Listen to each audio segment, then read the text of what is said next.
Hello दोस्तों, क्या हाल है। तारीख आज 29 अप्रैल 2025, दिन मंगलवार, हिंदी तिथि द्वितीया। और आइए बात करते हैं आज के मुख्य समाचार में देश भर की तमाम बड़ी खबरों पर नजर डालते हैं। देखिए, एक तो आज के दिन को दुनिया भर में इंटरनेशनल डांस डे के रूप में मनाया जाता है, यानी अंतर्राष्ट्रीय नृत्य दिवस। और वहीं दोस्तों, आज भगवान परशुराम जी की जयंती भी है और इस मौके पर आज देश भर के कई राज्यों में छुट्टियां रहेगी। देखिए, पंजाब चंडीगढ़ में भी 29 अप्रैल को परशुराम जयंती पर सार्वजनिक अवकाश घोषित किया गया। हालांकि बैंकों पर यह अवकाश लागू नहीं होगा। पंजाब सरकार ने भी आज सार्वजनिक अवकाश की घोषणा की है, तो सभी सरकारी, प्राइवेट स्कूल, कॉलेज, यूनिवर्सिटी, सरकारी कार्यालय वगैरह बंद रहेंगे। और रिजर्व बैंक के कैलेंडर के मुताबिक हिमाचल प्रदेश में आज परशुराम जयंती के चलते बैंक भी बंद रहेंगे।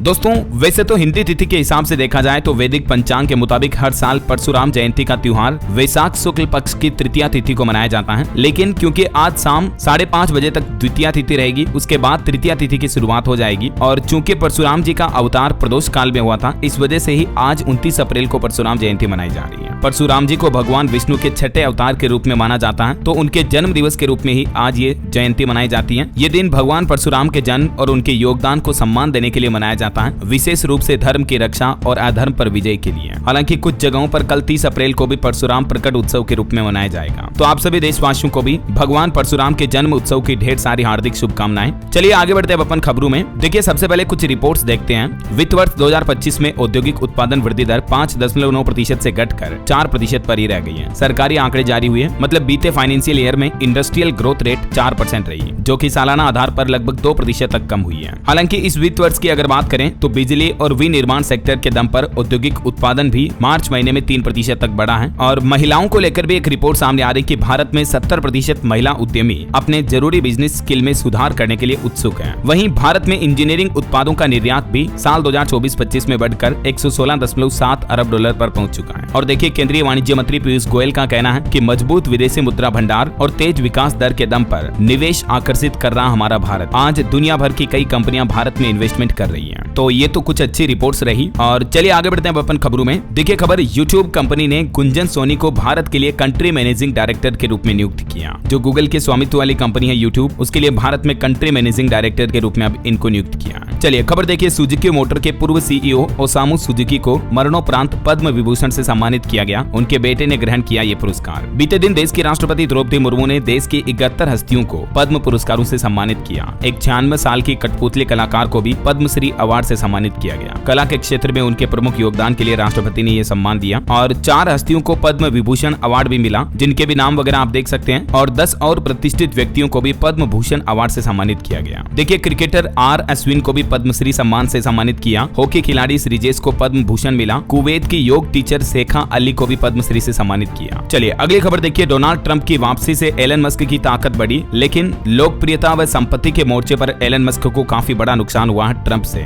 एक ताजा सर्वे में ये खुलासा सामने आ रहा है। चलिए खबर देखिए। यूट्यूबर रणवीर इलाहाबादिया को सुप्रीम कोर्ट से बड़ी राहत मिली। पासपोर्ट वापस पाने और विदेश यात्रा की अनुमति मिल चुकी है। यानी रणवीर इलाहाबादिया का जो इतने दिन कोर्ट के पास पासपोर्ट जब्त था, अब वो उन्हें वापस मिल जाएगा और उन पर दर्ज अलग अलग FIR को एक ही जगह पर दर्ज किया जाएगा। फिर अगली सुनवाई में विचार होगा। सुप्रीम कोर्ट ने यह आदेश जारी किया। वहीं खबर देखिए दोस्तों, जम्मू कश्मीर विधानसभा में पहलगाम अटैक के मृतकों को श्रद्धांजलि दी गई। 17 पाकिस्तानी यूट्यूब चैनल को भी बैन किया गया। रक्षा मंत्री और PM मोदी ने 40 मिनट तक बैठक भी की। देखिए, जम्मू पहलगाम से जुड़े कुछ और अपडेट। पहलगाम अटैक पर मुख्यमंत्री उमर अब्दुल्ला ने भावुक संबोधन भी दिया। वो बोले कि सुरक्षा मेरी जिम्मेदारी थी। मृतकों के परिजनों से क्या कहूं, माफी के लिए शब्द नहीं है। तो वहीं एक चौंकाने वाला खुलासा सामने आ रहा है कि पहलगाम अटैक के बाद पुलवामा की ओर भागे थे आतंकी। शुरुआती जांच में ये सामने आया है। लोकल हैंडलर और ड्रोन के जरिए रेकी की थी आतंकियों ने और क्रिप्टो करेंसी के जरिए पाकिस्तान फंडिंग कर रहा था इन आतंकियों को। NIA की तरफ से जांच में ये अब कुछ खुलासे सामने आ रहे हैं इस घटना के। वहीं खबर देखिए, सुरक्षा के लिए एक और फैसला लिया गया। पंजाब पाकिस्तान बॉर्डर पर अक्टूबर महीने तक एंटी ड्रोन तकनीक लगा दी जाएगी। ड्रग तस्करी में शामिल 31 हवाला ऑपरेटर भी गिरफ्तार हुए हैं। 30 नई NDPS कोड भी बनाई जाएगी। पंजाब राज्य को 31 मई तक नशा मुक्त बनाने के लिए पुलिस की तरफ से ये पूरी योजना बनाई गई है। और एक रिपोर्ट देखिए, भारत का मिलिट्री खर्च पाकिस्तान से 9 गुना ज्यादा है। SIPRI की तरफ से यह दावा किया गया कि ये खर्च लगभग 7.19 लाख करोड़ रुपए है। 2024 में यह खर्चा 1.5% तक बढ़ा था। सिप्री यानी Stockholm International Peace Research Institute की तरफ से इस रिपोर्ट में कहा गया है कि 2024 में दुनिया के 5वें सबसे बड़े देश भारत का सैन्य खर्च 1.5% बढ़कर 86 बिलियन डॉलर तक पहुंच गया है। और वैसे अभी एक दिन पहले तो आपको पता होगा, भारत और फ्रांस के बीच भी एक राफेल डील साइन हुई है। 63,000 करोड़ रुपए में 26 राफेल मरीन विमान खरीदेगा फ्रांस से हमारा भारत। पहला फाइटर जेट 2028 में भारत पहुंचेगा। बीते दिन भारत फ्रांस के बीच इस नई डील को आखिरकार फाइनल मंजूरी मिल चुकी है। भारत की तरफ से रक्षा सचिव राजेश कुमार सिंह ने इस डील पर साइन की है, जिसकी कुछ तस्वीरें भी आप देख सकते हैं। चलिए अगली खबर देखिए। कर्नाटक के सिद्धारमैया ने एएसपी को थप्पड़ मारने की कोशिश की। बेलगावी में एक रैली की घटना आई है। भाजपा कार्यकर्ताओं के विरोध प्रदर्शन से नाराज हुए हैं। देखिए कर्नाटक के मुख्यमंत्री की करतूत है। जरा पॉलिटिक्स के कुछ और अपडेट देखिए। कांग्रेस के राष्ट्रीय अध्यक्ष मल्लिकार्जुन खड़गे ने कहा कि जम्मू पहलगाम पर सर्वदलीय बैठक में पीएम मोदी नहीं आए। तो वहीं राजस्थान कांग्रेस अध्यक्ष डोटासरा ने भी कहा कि एक के बदले 100 सिर का क्या हुआ मोदी जी। इधर केंद्रीय मंत्री अठावले ने पाकिस्तान को युद्ध की चेतावनी दी और कहा कि पाकिस्तान पीओके को भारत को सौंपे। पीएम मोदी से भी उन्होंने सर्जिकल स्ट्राइक करने की मांग की। चलिए अगली बड़ी खबर देखिए। पर्यावरण मंत्रालय ने केरल 4 लेन टनल प्रोजेक्ट को टाल दिया। वायनाड लैंडस्लाइड का हवाला देकर मंजूरी से इनकार किया। 2134 करोड़ रुपए की थी यह परियोजना। तो फिलहाल इस प्रोजेक्ट को पूरे को पोस्टपोन कर दिया गया। चलिए अगली बड़ी खबर देखिए। बिजली गिरने से यूपी बिहार में 4 लोगों की मौत हो गई।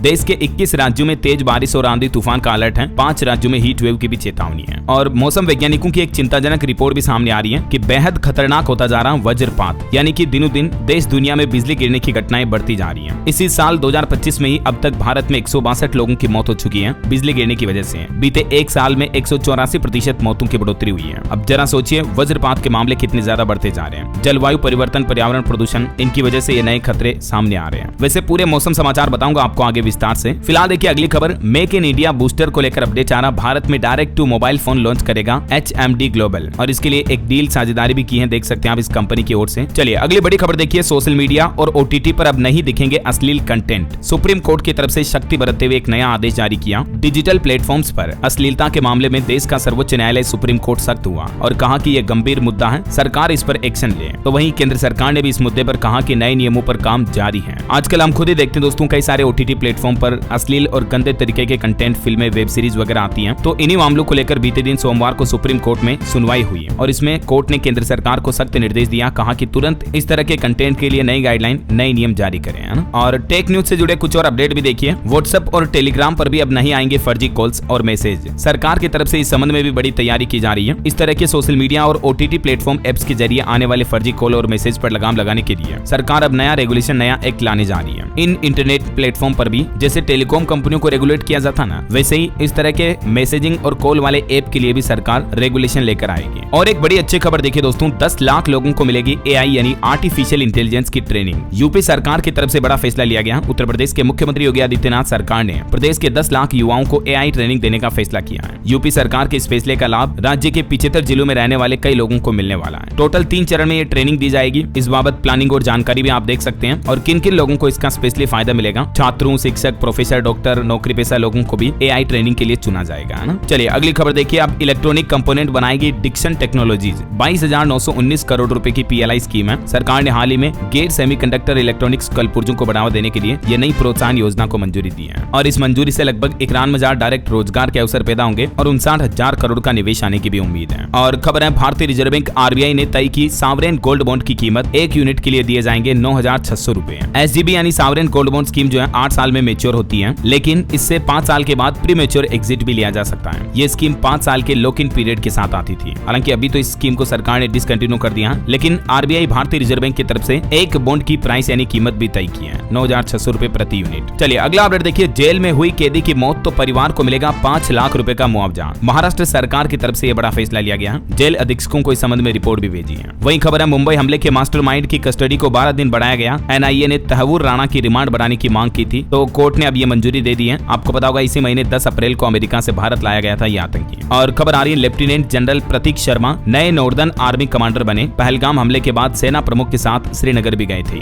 करंट अफेयर्स के हिसाब से इंपोर्टेंट है, ध्यान रखिएगा। चलिए खबर देखिए। UPSC NDA NA फर्स्ट का लिखित परीक्षा परिणाम जारी हो चुका है। कुल 7,840 कैंडिडेट्स परीक्षा में पास हुए हैं। अब SSB इंटरव्यू देना होगा। वहीं लड़कियों को प्रेरणा देने वाली एक और खबर बताता हूँ आपको। देखिए 16 साल की उम्र में 140 किलोमीटर की स्पीड से ड्राइविंग कर रही है देश की सबसे छोटी फॉर्मूला 4 रेसर है ये। लाइसेंस न होने की वजह से अभी सड़कों पर कार नहीं चला सकती है ये, लेकिन इनको मात्र 9 साल की उम्र में ही रेसिंग लाइसेंस मिल गया था। नाम है इनका श्रेया लोहिया, उम्र मात्र 16 साल, जो कि हमारे देश की सबसे युवा अंतरराष्ट्रीय F4 यानी फॉर्मूला 4 रेसर है। हिमाचल प्रदेश की रहने वाली है ये श्रेया। मेनी कांग्रेट्स और इनको उज्जवल भविष्य की शुभकामनाएं। चलिए अगली बड़ी महत्वपूर्ण खबर देखिए दोस्तों। रेलवे एग्जाम्स में अब मंगलसूत्र या जनेऊ इस तरह के धार्मिक प्रतीकों को नहीं उतारा जाएगा। रेल राज्य मंत्री ने बोर्ड को आदेश दिया। कई बार आपको पता होगा परीक्षा देने वाले छात्रों के कान की बालियां, मंगलसूत्र, जनेऊ, बिंदी वगैरह ये उतार दिए जाते थे। फिर कई जगहों पर ऐसी घटनाओं का विरोध देखने को मिलता है। स्टूडेंट, छात्र छात्राओं की भावनाएं भी आहत होती हैं। तो अब रेलवे की तरफ से फैसला लिया गया। विरोध के बाद रेलवे ने अहम फैसला लिया। अब अभ्यर्थियों को धार्मिक प्रतीकों को हटाने की जरूरत नहीं होगी। रेलवे एग्जाम्स में स्पेस लिया ना। चलिए बड़ी खबर देखिए, गुजरात राज्य में 1700 से ज्यादा बांग्लादेशियों को हिरासत में लिया गया। राजस्थान से 109 पाकिस्तानियों को भी वापस भेजा गया, जबकि पाकिस्तान से अब तक 850 के लगभग भारतीय भी वापस आ चुके हैं। जम्मू पहलगाम घटना के बाद दोनों देशों के नागरिक वापस अपने अपने देश की तरफ जा रहे हैं। इधर देखिए, प्रधानमंत्री नरेंद्र मोदी पर हिमाचल के एक मंत्री ने भी जुबानी हमला किया। नेगी बोले कि जम्मू कश्मीर जाने के बजाय चुनावी रैली कर रहे मोदी। बिहार रैली पर भी उन्होंने सवाल उठाए। हिमाचल के राजस्व मंत्री जगत सिंह नेगी ने प्रधानमंत्री नरेंद्र मोदी पर निशाना साधते हुए ये बातें कही। चलिए खबर आ रही, भारतीय रिजर्व बैंक RBI गवर्नर ने स्टार्टअप पर जोर दिया और कहा कि हमारे देश के युवा अब MNC में नौकरी करने की जगह उद्यमी बनना पसंद कर रहे हैं। वहीं देखिए, केंद्रीय कृषि मंत्री शिवराज सिंह चौहान ने देश भर के 731 कृषि विज्ञान केंद्रों से संवाद किया, बातचीत की और कृषि के इन 6 सूत्रों पर खास जोर दिया। कृषि मंत्री ने जो 6 सूत्रीय रणनीति बताई, जिसमें एक तो किसानों के उत्पादन बढ़ाना, लागत घटाना, फसलों के ठीक दाम मिलना, नुकसान की भरपाई करना, खेती का विविधीकरण करना और प्राकृतिक खेती यानी ऑर्गेनिक फार्मिंग को बढ़ावा देना शामिल रहा। चलिए खबर देखिए, सुप्रीम कोर्ट में सिविल जज के लिए तेलुगु में कुशलता अनिवार्य करने वाले तेलंगाना नियम के खिलाफ याचिका दर्ज हुई, लेकिन इस याचिका को सुप्रीम कोर्ट से खारिज कर दिया गया। वहीं इधर तमिलनाडु DMK सरकार ने सरकारी कर्मचारियों को बड़ा तोहफा दिया। महंगाई भत्ते में इजाफा समेत 9 योजनाओं को मंजूरी दी है। तमिलनाडु के मुख्यमंत्री MK स्टालिन ने विधानसभा में महंगाई भत्ते में इजाफा करने की भी घोषणा कर दी है। इससे तमिलनाडु राज्य के लगभग 8 लाख से ज्यादा सरकारी कर्मचारियों और पेंशनर्स को फायदा मिलने वाला है। देखिए, सरकारी कर्मचारियों के DA में 2% तक का इजाफा किया जाएगा। जो केंद्र सरकार ने जनवरी 2025 में बढ़ोतरी की थी, उस आधार पर ही तमिलनाडु सरकार ने भी 2% महंगाई भत्ता बढ़ा दिया है। इसके अलावा त्योहारी मदद के लिए एडवांस में इजाफा किया गया, शिक्षा के लिए भी एडवांस बढ़ाया गया और सरकारी कर्मचारियों को विवाह के लिए भी अब 5 लाख रुपए तक एडवांस मिल पाएंगे। वहीं पोंगल त्योहार बोनस में भी इजाफा किया गया। सेवानिवृत्त कर्मचारियों का त्योहार एडवांस भी बढ़ाया गया और पुरानी पेंशन योजना के लिए भी समिति बनाई जाएगी। और इसके अलावा स्पेशली महिला सरकारी कर्मचारियों के लिए मातृत्व अवकाश में भी इजाफा किया गया। तो ये तमिलनाडु गवर्नमेंट के सरकारी कर्मचारियों को लेकर बीते दिन कुछ अहम बड़े फैसले रहे हैं ना। चलिए अगली बड़ी खबर देखिए, संवेदनशील क्षेत्रों में बिना भूकंपीय अध्ययन के खनन पर अब रोक रहेगी। NGT की तरफ से दिशा निर्देश जारी किए गए। NGT यानी नेशनल ग्रीन ट्रिब्यूनल ने देश भर के सभी राज्यों में खास करके उत्तराखंड को लेकर आदेश दिया कि जो भी भूकंप से संबंधित संवेदनशील क्षेत्र हैं, उनमें पहले वैज्ञानिकों द्वारा भूकंपीय अध्ययन किया जाएगा, उसके बाद उनमें माइनिंग खनन कार्य वगैरह हो पाएंगे, है ना। चलिए अगली बड़ी खबर देखिए, जम्मू पहलगाम में पर्यटकों पर हुए हमले के बाद भारत और पाकिस्तान के सैनिकों के बीच लगातार तीसरी रात भी गोलीबारी हुई और DW की रिपोर्ट के मुताबिक भारत के स्थानीय मीडिया के अनुसार भारत सैन्य हमले की भी तैयारी कर रहा है। अब तो पाकिस्तान ने भी खुद कहा कि भारत जल्द ही हम पर कभी भी अटैक कर सकता है, तो पाकिस्तान सरकार भी हाई अलर्ट मोड पर आई। पहलगाम हमले के बाद पाकिस्तान के रक्षा मंत्री ने यह बड़ा दावा किया। पाकिस्तानी मंत्री बोले कि भारत कभी भी हमला कर सकता है, हमारी सेना भी हाई अलर्ट पर है। इसी बीच दोस्तों, जम्मू पहलगाम हमले के 2 और वीडियो फुटेज भी सामने आ रहे हैं, ये देख सकते हैं आप। पाकिस्तान के रक्षा मंत्री ख्वाजा आसिफ का कहना है कि भारत 2-4 दिन में हमला कर सकता है, तो हम भी परमाणु बम से जवाब देंगे। पाकिस्तानी रक्षा मंत्री ने गीदड़ भब की धमकी भी दी, तो उनकी इस धमकी पर हमारे देश के मुस्लिम नेता ओवैसी ने भी कहा कि पाकिस्तान की परमाणु धमकी पर हम चुप नहीं बैठेंगे। कड़ा जवाब देते हुए बोले कि अगर मासूमों की हत्या करोगे तो चुप नहीं रहेंगे, हमारा मिलिट्री बजट तुम्हारे देश के बजट से भी ज्यादा है। इस बीच भारत सरकार ने एक और बड़ा फैसला लिया, कई पाकिस्तानी यूट्यूब चैनल्स को भी बैन कर दिया। पड़ोसी देश में हड़कंप समझ गया। पाकिस्तान के डॉन न्यूज, समा टीवी समेत 16 यूट्यूब चैनल पर भारत सरकार ने बैन लगा दिया। इन चैनलों पर झूठी जानकारी देने और घटिया साजिश फैलाने का आरोप है। ये वजह कि इन चैनलों को भारत सरकार ने बैन कर दिया। और खबर देखिए, भारत के 3 दुश्मनों ने मिलाया पाकिस्तान के साथ हाथ, युद्ध की स्थिति में समर्थन देने का भी ऐलान किया। हालांकि अमेरिका भी अभी खुलकर पाकिस्तान का नाम नहीं ले रहा है, लेकिन मीडिया रिपोर्ट्स की माने तो पाकिस्तान को जिन 3 देशों का समर्थन मिल रहा है, उनमें चाइना, तुर्की और अजरबैजान, ये पाकिस्तान के हमेशा से साथी रहे हैं, तो यही देश अभी पाकिस्तान को सपोर्ट कर रहे हैं। और दोस्तों, आज भारत में रह रहे पाकिस्तानियों की डेडलाइन भी खत्म होने जा रही है। 272 से ज्यादा पाकिस्तानियों ने बीते दिन भी भारत छोड़ा। महाराष्ट्र से 107 लोग गायब भी हुए। वहीं पाकिस्तान में फंसे लॉन्ग टर्म वीजा धारकों को भी बड़ी राहत मिली है। भारत ने अटारी बॉर्डर के रास्ते से उनको हमारे देश आने की अनुमति दे दी है। 70 के करीब पाक नागरिक पहुंचे। इधर खबर आ रही कि भारत की जवाबी कार्रवाई के डर से चीन के सामने भी गिड़गिड़ाया पाकिस्तान, दोस्त के समर्थन में भी आया ड्रैगन। वहीं बीते दिन प्रधानमंत्री नरेंद्र मोदी और देश के रक्षा मंत्री राजनाथ सिंह के बीच अहम बैठक हुई। ये मुलाकात तकरीबन 40 मिनट तक चली और इस बैठक में आगे की रणनीति पर विचार विमर्श किया गया कि पहलगाम हमले की घटना के बाद अब आगे का मुंह तोड़ जवाब पाकिस्तान को कैसे देना है, ऐसा है ना। तो ये दोस्तों कुछ जम्मू पहलगाम से जुड़े अपडेट्स रहे। मैंने आपको सभी एक साथ बता दिए। अभी तो कुछ और महत्वपूर्ण और काम की खबरें देखेंगे अपन, लेकिन फिलहाल वक्त तो चला आज के ताजा मौसम समाचार जानने का। और हाँ, एक छोटी सी गुजारिश आपसे ये है, अगर आप DLS न्यूज चैनल से अभी तक भी जुड़े नहीं हो तो जुड़ जाइए, चैनल को सब्सक्राइब करके बेल आइकॉन जरूर दबा दीजिएगा और इस वीडियो पर एक लाइक और शेयर भी कर देना, ताकि आपको रोजाना की ताजा खबरें, महत्वपूर्ण मुख्य समाचार, काम के न्यूज अपडेट सबसे पहले आपके मोबाइल पर मिलते रहेंगे। चलिए दोस्तों, बिना टाइम वेस्ट किए सीधा आगे बढ़ते हैं मौसम अपडेट में। तो देखिए, एक तो मौसम विभाग ने गर्मी के बीच 21 राज्यों में तेज बारिश और आंधी तूफान का अलर्ट जारी किया है। आज मंगलवार को नागालैंड, मणिपुर, मिजोरम, त्रिपुरा, असम, उड़ीसा और मेघालय राज्यों में भी तेज बारिश की संभावना है। कुछ अलग अलग राज्यों के मानसून के हालात देखिए आप। मध्य प्रदेश में भोपाल, इंदौर समेत 17 शहरों में पारा 40 डिग्री के पार पहुंचा, फिर से गर्मी का असर दिखने लगा। छत्तीसगढ़ में भी कई जगहों पर तेज बारिश के साथ ओले गिरे, गर्मी से राहत मिली, लेकिन धान की फसलों को नुकसान हुआ। झारखंड में भी आज बारिश के आसार रहेंगे, बादल गरजने और आकाशीय बिजली गिरने की भी चेतावनी। पंजाब में 5 दिन तक लू का अलर्ट है, 1 मई के बाद बारिश के आसार रहेंगे। बिहार में देखिए, पूर्णिया, सहरसा समेत 19 जिलों में भारी बारिश का अलर्ट है। बीते दिन भी बिहार के पटना, हाजीपुर में आकाशीय बिजली से 2 लोगों की मौतें हो गई। इस बीच मौसम विभाग ने भी लोगों से अपील की है कि बेवजह आप घर से ना निकलें। हरियाणा में 2 दिन तक लू चलेगी, 30 अप्रैल तक खुश्क रहेगा मौसम, फिर 1 से 3 मई तक बारिश की संभावना है। यूपी के 10 जिलों में बारिश का अलर्ट, 32 जिलों में लू चलने की चेतावनी। हिमाचल के भी कई क्षेत्रों में लू महसूस की गई, अगले 72 घंटे सताएगी गर्मी। और देश की राजधानी दिल्ली NCR में भी बदलने वाला मौसम, मई महीने की शुरुआत कुल होगी, यानी हल्की फुल्की बारिश के साथ कम गर्मी की गतिविधियां देखने को मिलेगी। और भी दोस्तों, अगले 24 घंटों के दौरान मौसम की संभावित गतिविधियां क्या रह सकती हैं। 29, 30 अप्रैल, 1 मई का मौसम समाचार आप देख सकते हैं थोड़ा सा स्क्रीन पर, वीडियो को पॉज करके, है ना। और चलिए दोस्तों, मौसम के बाद अब अपन आज के सराफा बाजार पर नजर डाल लेते हैं। देखिए, सोने का भाव 523 रुपए कम होकर 95,108 रुपए प्रति 10 ग्राम पर पहुंचा, जबकि चांदी में भी लगभग 1250 रुपए की गिरावट देखी गई और चांदी 96,426 रुपए प्रति किलो बिक रही है। और भी अलग अलग कैरेट के हिसाब से सोने की कीमतें आप देख सकते हैं। हालांकि मार्केट एक्सपर्ट का यह मानना है कि सोने की कीमतों में उतार चढ़ाव के बावजूद भी अक्षय तृतीया पर सोने की खरीदारी की उम्मीद है। 30 तारीख को आखा तीज का त्योहार है, तो इस दौरान सोने की खरीदारी बढ़ सकती है। अक्षय तृतीया पर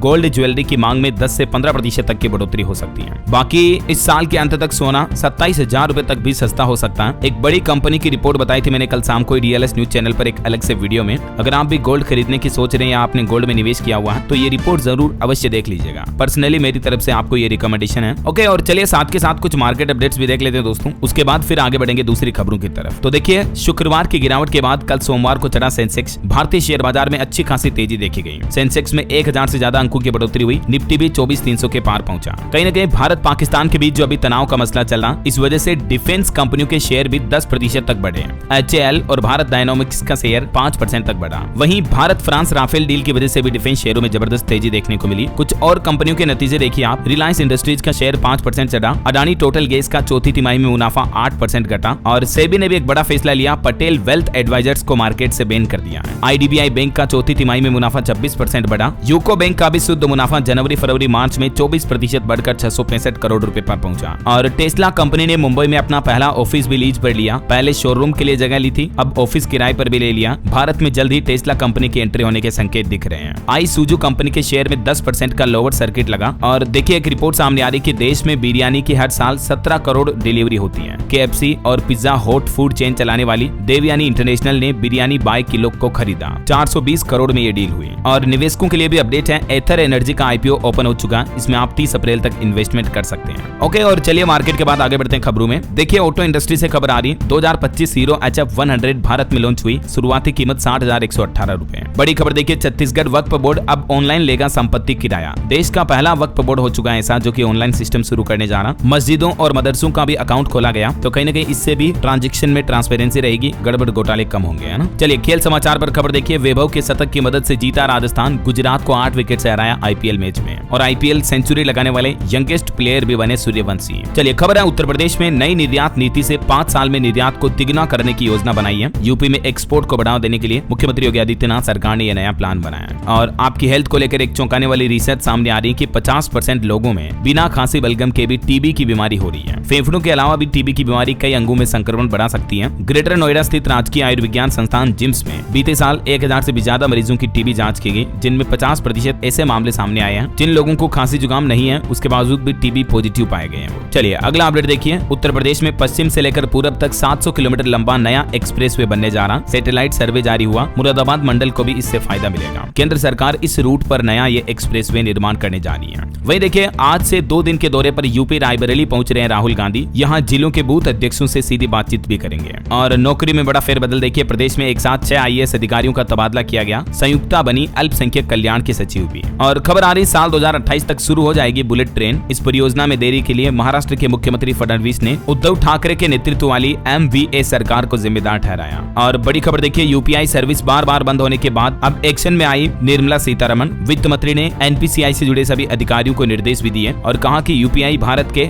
डिजिटल इंफ्रास्ट्रक्चर का मुख्य आधार है, तो इसमें सुधार करें। ऐसा चलिए, बिहार में बड़ी खबर देखिए, अब मछली नहीं खा सकेंगे आप। नीतीश सरकार ने मछली पकड़ने पर बैन लगाया। बिहार के पूर्णिया जिले में फैसला लिया गया। कभी 200 से ज्यादा मछली की प्रजातियां यहाँ पाई जाती थी, लेकिन अब ये घटने लगी हैं। तो सरकार ने यहाँ मछली संरक्षण के लिए जून, जुलाई और अगस्त महीनों में मछली पकड़ने पर प्रतिबंध लगा दिया और मछुआरों को आर्थिक सहायता देने की भी घोषणा की है। इतना ही नहीं, लोगों से भी सरकार ने इन 3 महीनों में मछली न खाने की अपील की है। देख सकते हैं आप, बिहार की नीतीश सरकार द्वारा जारी आदेश भी है। चलिए, खबर आ रही है 100 और 200 रुपए के नोटों को लेकर RBI ने बड़ा आदेश जारी किया। भारतीय रिजर्व बैंक ने बीते दिन देश भर के सभी बैंकों से कहा कि ATM से 100 और 200 रुपए के नोट भी निकले, ऐसी व्यवस्था करें। केंद्रीय बैंक ने कहा कि जनता को इन नोटों की उपलब्धता बढ़ाने के लिए ऐसा करना जरूरी है। इस संबंध में रिजर्व बैंक की ओर से एक नया सर्कुलर भी जारी किया गया है। देख सकते हैं RBI ने बैंकों को और अपने निर्देश में क्या क्या बातें कही। चलिए, खबर आ रही, पनीर की डिश में अब नहीं होगा हेरफेर। होटल रेस्तरां को लेकर FSSAI की तरफ से कुछ सख्त निर्देश जारी किए हैं और इन निर्देशों के मुताबिक अब होटल रेस्टोरेंट वालों को जल्द ही ये बताना पड़ सकता है कि वे अपने ग्राहकों को परोसे जाने वाले किन व्यंजनों में दूध से बने पनीर की जगह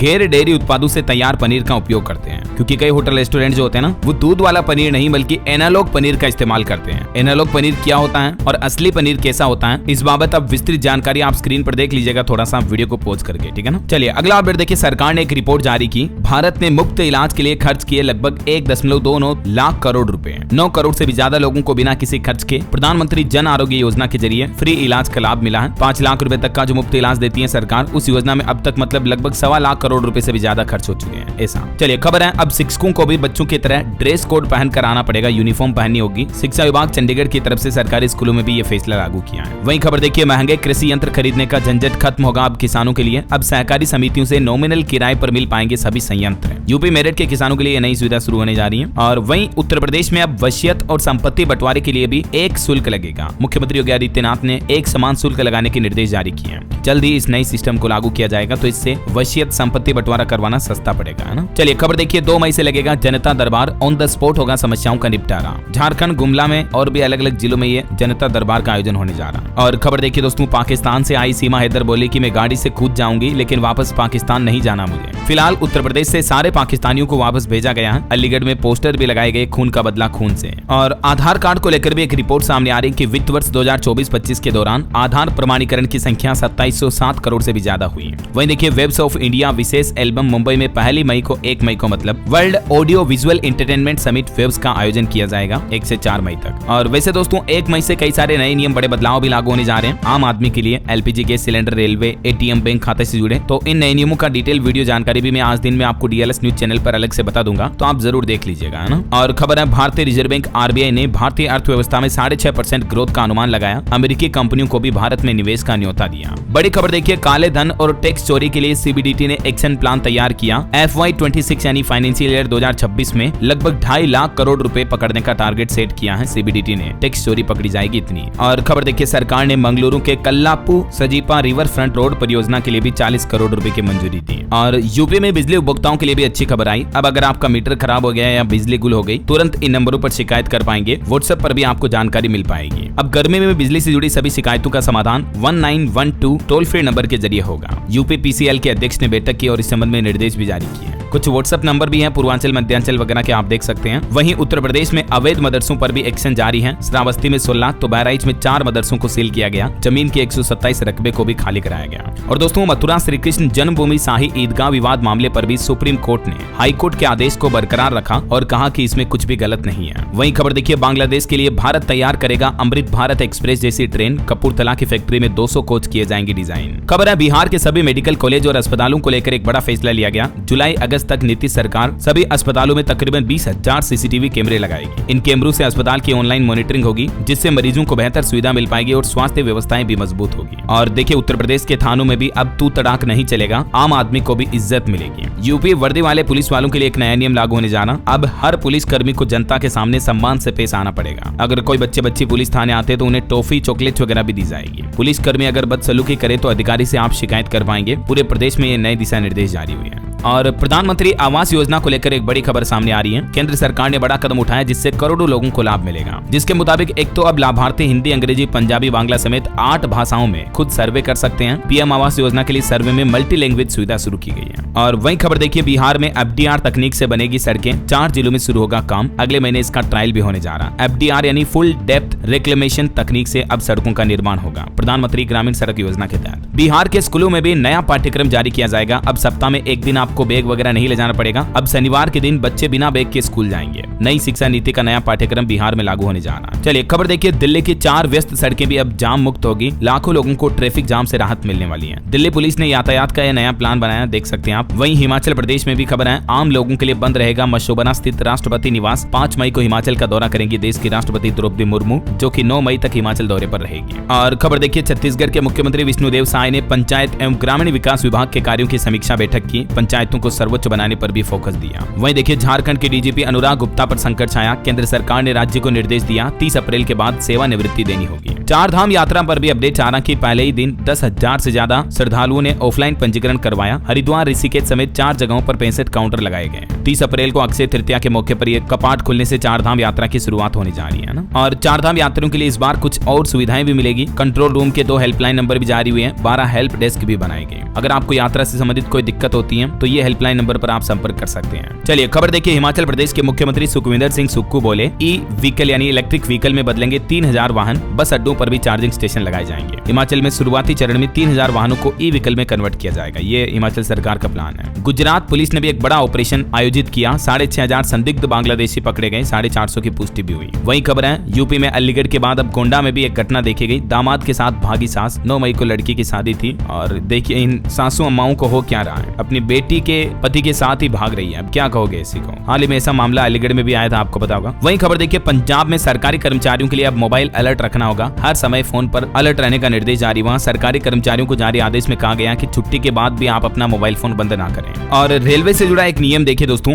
वेटिंग टिकट पर अब स्लीपर और एसी कोच में नहीं कर पाएंगे सफर। 1 मई से ही रेल यात्रियों के लिए नया नियम लागू होने जा रहा है। ऑनलाइन बुकिंग को लेकर भी नया नियम लागू होगा। तो यात्रा करने से पहले आपको कुछ सावधानियां बरतनी होगी। रेलवे की तरफ से इस संबंध में दिशा निर्देश भी जारी किए गए हैं। यात्रीगण कृपया ध्यान दें, मई से वेटिंग टिकट के साथ ट्रेन में आपका सफर करना आसान नहीं होगा। मतलब वेटिंग टिकट के जरिए आप स्लीपर और एसी कोच में यात्रा नहीं कर पाएंगे, है ना। और वहीं रेलवे से जुड़ा एक मार्केट अपडेट भी देखिए। IRFC के Q4 रिजल्ट में 4% तक की रेवेन्यू में मजबूती हुई। Indian railway finance corporation company का मार्केट कैप भी बढ़ा है। और नक्सलवाद पर कुछ बड़ी खबरें देखिए दोस्तों। छत्तीसगढ़ बीजापुर में 24 नक्सलियों ने आत्मसमर्पण किया, जिनमें से 14 पर तो लगभग 28.5 लाख रुपए का इनाम भी था। ऑपरेशन कगार के तहत छत्तीसगढ़ और तेलंगाना की सीमा पर भी नक्सल विरोधी अभियान लगातार 8वें दिन भी जारी है। 24,000 जवानों ने पूरी पहाड़ी को घेर रखा है। और खबर है, देश के रक्षा मंत्री राजनाथ सिंह ने सेना की तैयारियों पर विचार विमर्श के लिए CDS अनिल चौहान से भी मुलाकात की। प्रधानमंत्री नरेंद्र मोदी ने भी मंदसौर सड़क दुर्घटना में मारे गए लोगों के परिजनों को 2-2 लाख रुपए की अनुग्रह राशि देने की घोषणा की है। वहीं हमारे भारत के विदेश मंत्री डॉक्टर S जयशंकर ने ब्रिटेन के विदेश मंत्री डेविड लेमी से फोन पर बातचीत भी की। दोनों देशों के नेताओं ने पहलगाम में हुए आतंकी हमले पर भी चर्चा की। चलिए दोस्तों, कुछ और स्टेट न्यूज अपडेट देख लेते हैं फटाफट से। देखिए कुछ बाघों से जुड़े अपडेट। राजस्थान रणथंभौर में बड़ा बाघों का कुनबा। बाघिन RBT 2313 ने 2 शावकों को जन्म दिया। वहीं मध्य प्रदेश में भी चीता निर्वा ने 5 शावकों को जन्म दिया। MP के कूनो नेशनल पार्क में संख्या बढ़कर 29 हुई। और एक चेतावनी दी गई। हरियाणा पंचकुला के गांव में कुछ बाघ बाघिन देखे गए, तो वन विभाग ने ग्रामीणों को सतर्क रहने की भी अपील की है। चलिए अगली खबर देखिए। राजस्थान में कांस्टेबल के 9617 पदों पर भर्ती निकली। 12वीं पास उम्मीदवार आज से 17 मई तक अप्लाई कर पाएंगे। राजस्थान के झालावाड़ में 56 जोड़ों का सामूहिक विवाह सम्मेलन भी होने जा रहा आज। और राजस्थान में रहने वाले पाक नागरिकों के लिए भी नई गाइडलाइन जारी हुई। LTV धारक पाक नागरिकों को नहीं छोड़ना होगा भारत। 3 दिन में 362 नए आवेदन भी आए। LTV यानी लॉन्ग टर्म वीजा पर जो पाकिस्तानी नागरिक भारत में रह रहे हैं, तो उनको फिलहाल देश छोड़कर जाने की जरूरत नहीं है। ये कुछ नई गाइडलाइन जारी की गई है गृह मंत्रालय द्वारा इस संबंध में। वही खबर देखिए, राजस्थान में अब स्कूल लेक्चरर भर्ती 2025 का भी पेपर लीक हुआ। परीक्षा के 15 दिन पहले लीक हो गए थे इकोनॉमिक्स, हिंदी और ज्योग्राफी के पेपर। 7 लोगों पर इस मामले में FIR भी दर्ज हुई। खबर है, मध्य प्रदेश में भी 14 पाकिस्तानी नागरिक पकड़े गए, जिनमें 9 बच्चे हैं। सभी बच्चों की मां हिंदू है, तो इनको वापस भेजने को लेकर भी MP सरकार ने केंद्र सरकार से मार्गदर्शन मांगा। वहीं मध्य प्रदेश भोपाल नरसिंहपुर में सैनिक स्कूल खोलने के लिए भी रक्षा मंत्रालय ने मंजूरी दी। और आने वाले अंतर्राष्ट्रीय मजदूर दिवस पर भोपाल में भी विशेष शिविर लगेंगे। MP धार के उमरबन में 30 अप्रैल को सामूहिक विवाह सम्मेलन का आयोजन भी होगा। मुख्यमंत्री डॉक्टर मोहन यादव 2100 जोड़ों को आशीर्वाद देंगे।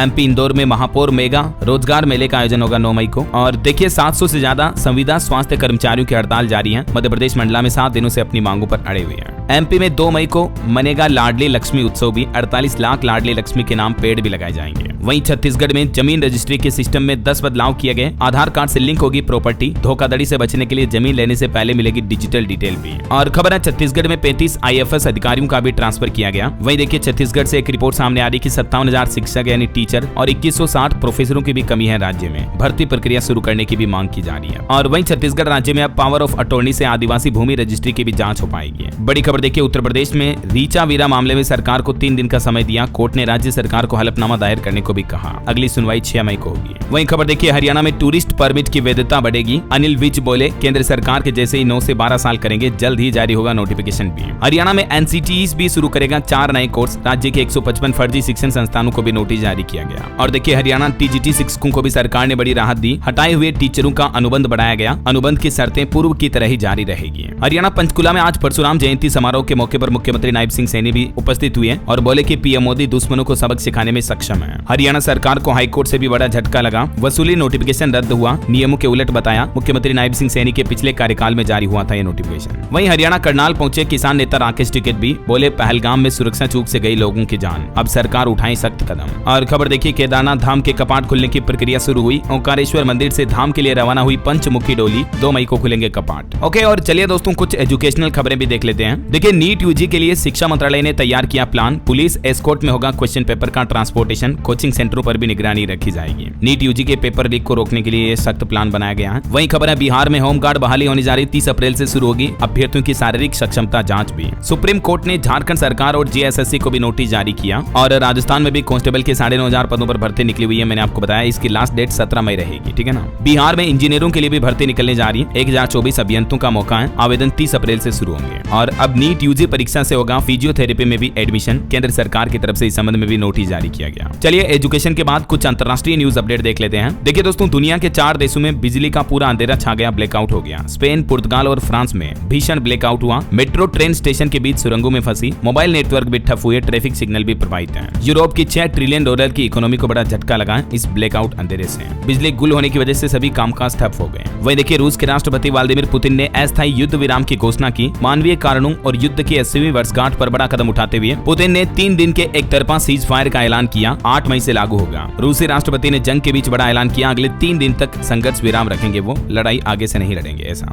ओके, और अंत में दोस्तों आज के राशिफल पर नजर डाल लेते हैं। तो देखिए कर्क राशि के लोगों को अचानक फायदा मिलने की संभावना है। कन्या राशि के लोगों के भी रुके काम निपट जाएंगे आज से। और अगले महीने 4 मई तक 6 राशियों के लिए समय बहुत ही अच्छा रहने वाला है। मिथुन राशि वालों के भी रुके काम पूरे होंगे। कुंभ राशि वालों को बिजनेस में भी फायदा होने के योग दिख रहे हैं, क्योंकि दोस्तों 4 मई तक चंद्रमा मेष, वृष, मिथुन और कर्क राशि में रहेंगे, तो इसका लाभ कई राशियों को मिलने वाला है। और भी आज अलग अलग राशियों का राशिफल आप देख सकते हैं इस टेबल में। कल आपको बताऊंगा, मैंने कई सारे दोस्तों मित्रों से पूछा था कि दोस्तों मैं अंत में राशिफल बताऊं या नहीं बताऊं, तो आप में से ज्यादातर भाई बहन बोले कि यार DLS भाई बताया करो, राशिफल हमें अच्छा लगता है। तो इसलिए आज से मैं वापस शुरू कर रहा हूं ये। और बाकी कल ढेर सारी बातें कही आप लोगों ने कमेंट बॉक्स में, आप सभी का बहुत बहुत शुक्रिया, धन्यवाद। मैंने कईयों के कमेंट पढ़े, सभी को लव भी दिया। और चलिए आज का DLS माइंड क्विज क्वेश्चन देख लेते हैं। भारत ने अब तक की सबसे बड़ी डिफेंस डील दुनिया के किस देश के साथ की है? कमेंट करके बताइए। सही जवाब देने वाले लोगों को रैंडमली सेलेक्ट होने पर DLS न्यूज टीम की तरफ से एक शानदार सरप्राइज गिफ्ट जीतने का मौका मिलेगा। और इसी के साथ अगर आपको वीडियो अच्छा लगा तो इसे लाइक करना, शेयर भी करना। DLS न्यूज चैनल को सब्सक्राइब करके बेल आइकन जरूर दबा देना, रोजाना ऐसी इन्फॉर्मेटिव जानकारियां, महत्वपूर्ण समाचार देखते रहने के लिए। ओके, ख्याल रखिएगा अपने आप का, अपने परिवार का। मिलेंगे अगले नेक्स्ट अपडेट में, तब तक के लिए जय हिंद, जय भारत, वंदे मातरम।